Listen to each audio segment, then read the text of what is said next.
po yung mga anak ninyo para, susunugin. Ibig sabihin na magre-resulta ito sa pagkamatay. Bakit? Sa tingin mo, sa ganang iyo, bakit niya? Hanggang ngayon po, hindi pa rin po ako makapaniwala at na kahit gawin ng asawa ko po yan sa mga anak namin.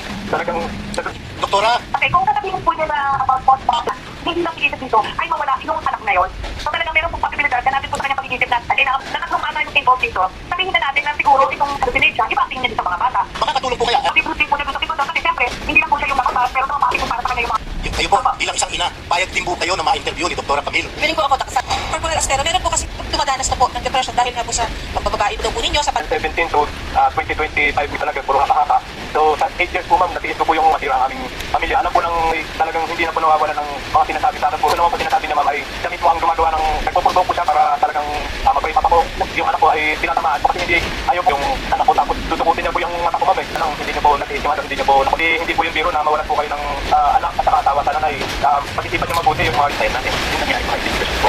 Isa pa lang po ilan. Kaya nga po kami, tutulog po tayo, Dr.